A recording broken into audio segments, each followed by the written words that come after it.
Elhamdülillah, elhamdülillah, elhamdülillahi Rabbil alemin. Ve salatu ve selamu ala Resulina Muhammedin ve ala alihi ve sahbihi ecma'in. Kâle Allahu Teala fi kitabihil kerim. Euzu billahi mineşşeytanirracim. Bismillahirrahmanirrahim. Kul innes salati ve nusuki ve mahyaya ve memati lillahi Rabbil alemin. Sadakallahul azim. Arkadaşlar, bugün sahabenin peygamber sevgisini konuşacağız.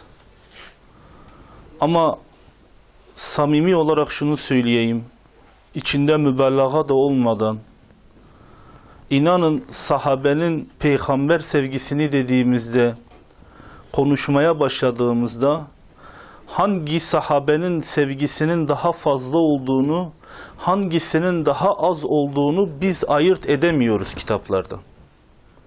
Veya hangisinin daha önce başlayacağımı, önceleyeceğimi, hangisinin ardıllayacağımı, yani arkaya atacağımın sıralamasında bile bazen arkadaşlar, inanın zorlanıyoruz.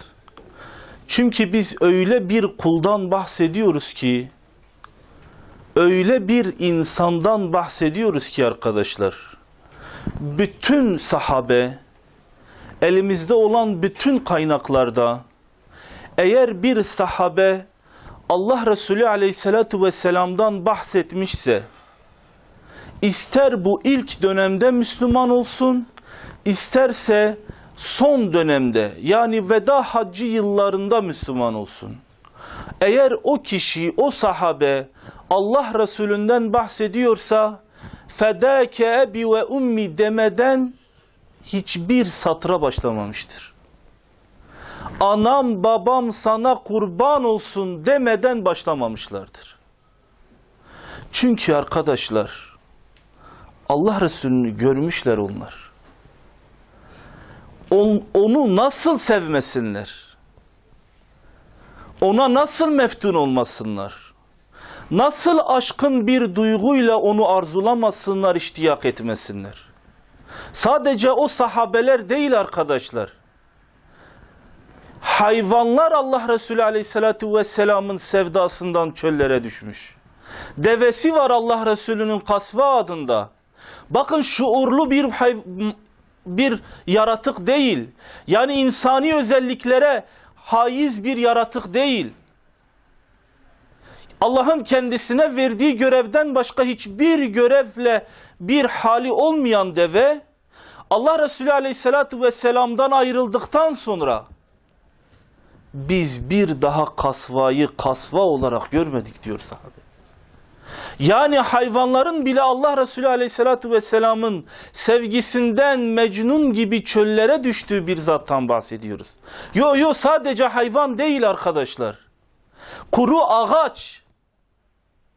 Allah Resulü Aleyhisselatü Vesselam Medine'de, Mescid-i Nebevi'de sahabe-i kiram efendilerimizle sohbet ediyor.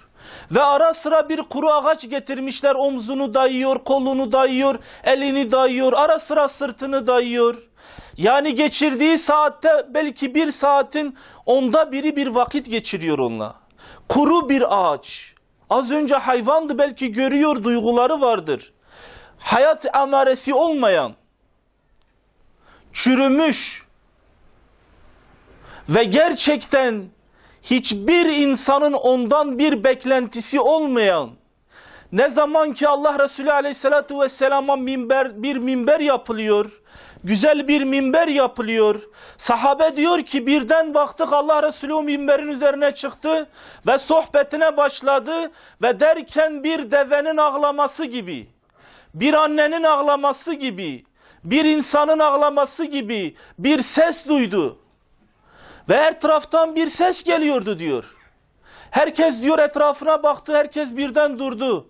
Allah Resulü Aleyhisselatü Vesselam olayı anladı, işi anladı. Hemen minberden indi ve o kurumuş kütüğün yanına gitti. Ve onu sıvazlamaya başladı. Ve o ses diyor, sahabe diyor, o ses o kütükten geliyordu. Allah Resulü diyor sordu onlara, biliyor musunuz bu kütük niçin ağlıyor? Ben eskiden sohbet ederken elimi onun üzerine dayıyordum. Sırtımı ona veriyordum. Üzülüyor, kahr çekiyor. Bir daha ona sırtımı dayayamayacağım için, bir daha onun üstüne elimi koymayacağım için feryat ediyor, figan ediyor. Özlüyor ayrılacağı için, ağlıyor uzak kalacağı için. Sahabe diyor minberin altında bir toprağı eştik ve o kütüğü götürdük minberin altında gömdük oraya, minberi de onun üstüne koyduk. İşte o zaman diyor o kütükten ses gelmedi. Sadece o mudur? Allah Resulü birkaç tane çakıl taşı eline alıyor, çakıl taşı. Taş, kas katı, sert, soğuk. Ve birden o çakıl taşları sahabe diyor ki Allah Resulü Aleyhisselatü Vesselam'ın elinde birden coş geldi, neşe geldi ve Allah Resulü'nün avucunun içinde zıplamaya başladı. Sadece sahabe mi seviyor?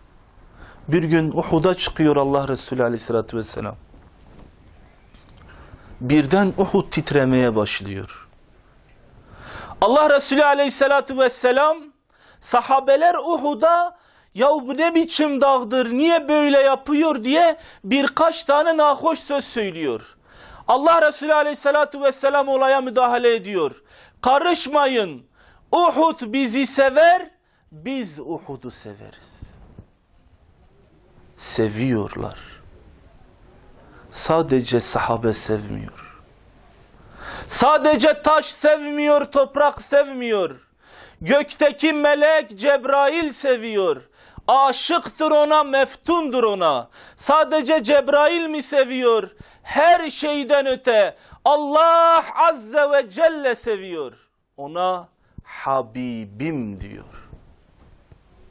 Allah-u Teala yeryüzünde kullar yarattı ve dedi ki o kullara, haberiniz olsun hepinizi seviyorum. Hepinizi yaratan benim ama içinizden bir kulu seviyorum. Onun adı Muhammed Aleyhisselatü Vesselam.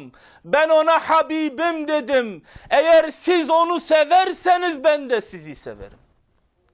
Eğer siz ona tabi olursanız, onun ayak izlerini takip ederseniz, yani onun gemisinde yolcu olursanız, onun rehberliğinde birer yolcu olursanız, o zaman haberiniz olsun ben de sizi severim. Sevmiş Allah Azze ve Celle, sevdirmiş meleklerine ve bize de sevmemizi emir buyuruyor. İnanın arkadaşlar, değil peygamber olarak. Bakın Beni Sad yurdundan bir kadın Mekke'ye süt anneliği yapmak için bir çocuk arıyor. Bir çocuk. O günün Mekke şartlarında bahsettiğim miladi 571. Allah Resulü Aleyhisselatü Vesselam'ın doğum tarihi. Ve etraf şirk bataklığına batmış bir seviyede. Halime diyor ben süt çocuğu almak için Beni Sad yurdundan Mekke'ye geldim. Süt çocuğu alacak hiçbir çocuk kalmadı. Mekke'nin gölgeliğinde diyor Mekke'nin reisi Abdülmuttalib'i gördüm. Bana sordu, dedi ki nedir senin derdin, niye dolanıyorsun? Ben Beni Sad yurdundan geldim. Haris bin Kays'ın karısıyım. Buralarda süt anneliği yapabileceğim bir çocuk var mıdır? Abdülmuttalip diyor tam yerine geldin. Bende bir çocuk var, onu sana vereyim. Lakin o çocuk yetimdir. Kimsesizdir, babası yoktur. Halime diyor ki öyle söyleyince benim iki ayağım, iki kolum koptu. Benim derdim süt çocuğu almakla ailemin maişetine bir geçim sağlamaktı. Öyleydi ama aslında süt verecek süt de kalmamıştı bende. Ben yetim çocuk alamam dedim diyor. Ve sırtımı döndüm diyor, ondan uzaklaştım. Dolandım Mekke'de, herkes, bütün kadınlar birer çocuk bulmuştu süt anneliği yapacak. Bana çocuk kalmamıştı. Ben baktım başka çare yok diyor. Gittim Abdülmuttalib'in yanına, dedim ki valla ben Mecbur kaldım, sizin çocuğunuzu almak zorundayım. Abdülmuttalip diyor gel benimle dedi. Ben de o sırada diyor aklımda bin bir türlü şey düşünüyordum. Şimdi bu yetim çocuğu götüreceğim. Zaten sahibi de yok bana bir şey versin. Hem bir de alsam bile bu yetim çocuğu, zavallı çocuğu, benim göğsümde süt yok ona vereyim. Diyorlar ki içeri giriyor. Daha bebek Allah Resulü Aleyhisselatü Vesselam. Yeşil bir ipek bezin içine sarmıştılar diyor. Halime diyor ki Allah şahit, ben o bebeğin yüzünü kaldırır kaldırmaz yeryüzünde en çok sevdiğim sanki o bebekmiş gibi aldım ve onu göğsümün önüne koydum. Sadece o değil arkadaşlar. O Allah onu sevdirmişti. Nasıl ki Kabe'ye bugün dört taraf bir kubbe şeklinde kapkara taşlardan müteşekkil olan Kabe'ye bütün insanları etrafında döndürüyorsa Allah, o kutsallık atfetmişse ve herkes nasıl ki Kabe'ye metfunsa, aşıksa, keşke biz de hac yapabilsek, Kabe'nin etrafında tavaf yapabilsek ve dua insanlar nasıl ki onu istiyorsa, Allah bir kul yarattı, dünyanın en sıcak yerinde. Allah bir kul yarattı yetim olarak. Allah bir kul yarattı tek başına Hira'dan indirdi. Ama öyle bir sevgi koydu ki insanların kalbine ona karşı, insanlar aşıkının, maşukunun etrafında dönermiş gibi onun etrafında dönüyor. Bir olay anlatayım ki arkadaşlar, Allah Resulü Aleyhisselatü Vesselam'ın sahabenin ona olan sevdası, ona olan sevgisi nasıl ortaya çıkıyor? Allah kendisinden razı olsun. Zeyd bin Harise daha çocukluk yıllarında, biraz açayım isterseniz, Allah Resulü'nün ilk dönem evlatlık edindiği, sonradan ve adıyla anılan Zeyd İbni Harise. Allah Resulü'nün hem evlatlığı hem de arkadaşlığıdır. Ama ondan önce onun hayat serüveni şöyle başlıyor. Annesiyle beraber dayılarının yanına ziyarete gidiyor. O dönem Mekke'de arkadaşlar bir beldeden bir beldeye gitmek sanki dünyayı dolaşmak kadar zordur. Eşkıyasından, yan kesicisinden ve o dönem insanlıkta barbarlık en üst seviyededir. Dünyanın her yerinde olduğu gibi Mekke'de de öyledir. Dayısının yanına, Beni Kelp kabilesine doğru giderken eşkıyalar önünü kesiyor. Zeyd'in annesini orada katlediyorlar, öldürüyorlar. Zeyd'i de köle olarak alıyorlar. Mekke'ye getiriyorlar. Mekke'de köle pazarına koyuyorlar. Aslında Zeyd kabile olarak da çok geniş bir kabile, babası da çok zengindir. Zeyd bilinçli, akıllı, şuurlu bir çocuktur. Mekke'ye gelir gelmez oradaki insanlara kendisinin kaçırıldığını ve Harise'nin çocuğu olduğunu ve insanların tamamına her gördüğü insanı anlatıyor. Allah aşkına gidin söyleyin babama, gelsin bak ben sağım, bu Mekke'de köle olarak satılıyorum. Bir an önce her kim kabileme gidiyorsa, babamın yanına uğruyorsa, beni bu fakirlikten, beni bu miskinlikten, beni bu rezillikten, bu kölelikten kurtarsın diyor. O böyle insanlara haber verir dursun. Hakim İbni Hisam onu alıyor ve yeğeni Hazreti Hatice'ye hediye ediyor. Hakim onu Hazreti Hatice'ye hediye eder etmez o da çocuğa bakıyor. Çocuk terbiye görmüş, efendi bir çocuk. Alıyor, daha yeni evlendiği Allah Resulü Aleyhisselatü Vesselam'ın yanına geliyor. Ben bu köleyi sana hediye ediyorum. Bundan sonra bu köle seninle olsun diyor. Zeyd Allah Resulü'nü görmeden önce her fırsatta kabilesine, babasına haber gönderiyor, kendisini kölelikten kurtarmak için. Geliyor, Allah Resulü'nü görüyor. Onunla oturuyor, onunla kalkıyor. Daha peygamberlik yok, nübüvvet yok, risalet yok. Daha Allah Resulü aleyhissalatu vesselam insanları İslam'a çağırmamış. Ve Hazreti Zeyd artık o evin içinde Allah Resulü aleyhissalatu vesselam'ı bir gölge gibi takip ediyor.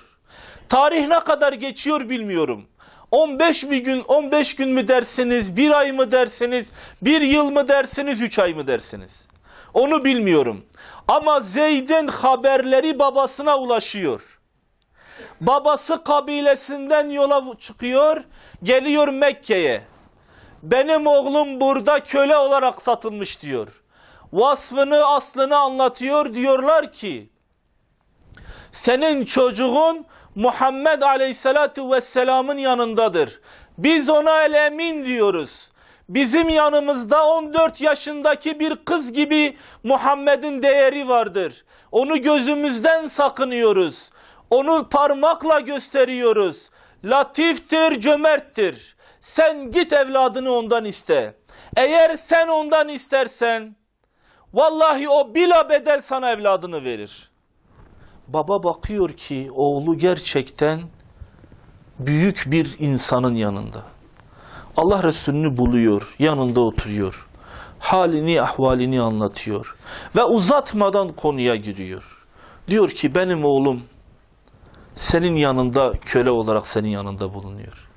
Bak diyor, bir kölenin değeri neyse iste, ağzını aç, sana dinarlar, dirhemler serpeyim. Zaten eşimi kaybettim, annesini kaybettim. Bir elimde bu oğulcağız kalmış, o da senin yanında, senin yanındadır. Ben senin kabilenden senin özelliklerini duydum. Sen kerim bir babanın kerim evladısın. Ve senden de bu kerameti, bu cömertliği istiyorum. Allah Resulü aleyhissalatu vesselam diyor ki, ey Harise, senin evladın senin evladındır. Lakin ben şöyle bir şey sana teklif ediyorum. Çağıralım Zeyd'i buraya gelsin ve ben ona sorayım. Sen de ona sor. Diyelim ki eğer beni tercih ediyorsa benim yanımda kalsın. Eğer seni tercih ediyorsa senin yanında kalsın. Vallahi senden ne bir dinar ne bir dirhem alırım diyor. Amcası da yanındadır Zeyd'in. Baş göz üstüne diyor. Vallahi sen cömertlerin bile ikram edemeyeceği bir teklifle geldin. Çağırıyorlar Zeyd'i. Zeyd geliyor, tabi babayı görünce dayanamıyor. Sarılıyor babaya, sarılıyor amcaya. Annesinin hasreti, kabilesinin hasreti, geçmiş çocukluk yıllarındaki o mazisi, hepsi birden rikate geliyor ve gözyaşları sel gibi oluyor. Baba söze giriyor. Diyor ki oğlum diyor, sahibine seni istedim. Sahibin dedi ki Zeyd'e soralım. Eğer Zeyd beni tercih ediyorsa, sahibini tercih ediyorsa benimle kalsın. Babasını tercih ediyorsa babasının yanında kalsın. Zeyd dönüyor. Allah Resulü aleyhissalatu vesselama bakıyor. Dönüyor öz babasına bakıyor. Dönüyor amcasına bakıyor. Vallahi diyor baba, benim yerim bundan sonra Muhammed aleyhissalatu vesselamın yanıdır. Baba şaşırıyor. Ey Zeyd diyor, sen günlerce Mekke sokaklarında babama haber verin diye haber göndermedin mi? Sen demedin mi ben burada aç kaldım, susuz kaldım?